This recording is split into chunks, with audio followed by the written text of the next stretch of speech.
প্রিয় দর্শক, আসসালামু আলাইকুম। যতই চেষ্টা করেন যে বেঁচে গেলেন, ইরান আর আমেরিকা ইসরায়েলের যুদ্ধ, মাঝখানে আমাদের কোনো সমস্যা নেই। কিন্তু দেখেন, অলরেডি ইতিমধ্যে তেলের উপরে বিশাল চাপ পড়েছে। অনেকগুলো পাম্প দেখলাম বন্ধ হয়ে গেছে।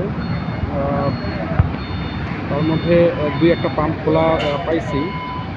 আমি যে পাম্পটাতে আসছি দেখি এখানে পাওয়া যায় কিনা। যদি আপনাদেরকে একটু দেখাই, দেখেন অলরেডি হচ্ছে পেট্রোল পাম্পের অবস্থাগুলো দেখেন।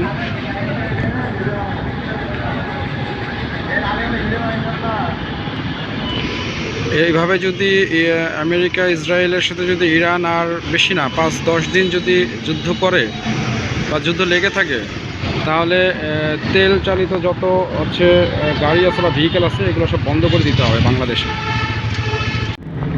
অনেক কষ্ট করে একটা পাম্প পেয়েছি, দেখি আল্লাহ ভরসা সেখানে তেল পাওয়া যায় কিনা। ইতিপূর্বে আরও 4টা পাম্প পেরিয়ে এই পাম্পটায় খোলা পেলাম, যে পাম্পে তেল বিক্রি করছে। ম্যাক্সিমাম পাম্প বন্ধ হয়ে গিয়েছে।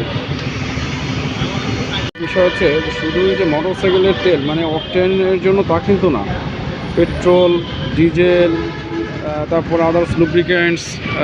দেখেন গাড়িগুলোর অবস্থা, এখানে অলরেডি রাস্তা ব্লক হয়ে গিয়েছে।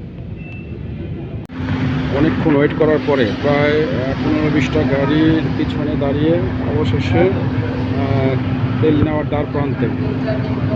লিটার হচ্ছে 120 টাকা করে।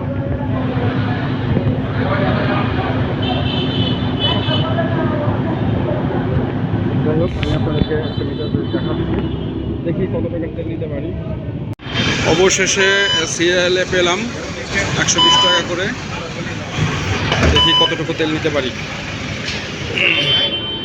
ঠিক আছে, শেষমেশ 1000 টাকার তেল নিচ্ছি।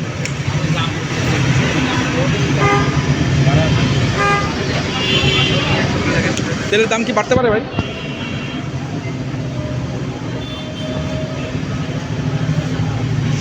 অবশেষে টাঙ্কিটা অ্যাটলিস্ট ফুল করতে পেরেছি। আপনি যদি আপনাদের একটু দেখায়, পিছনের অবস্থাটা দেখেন।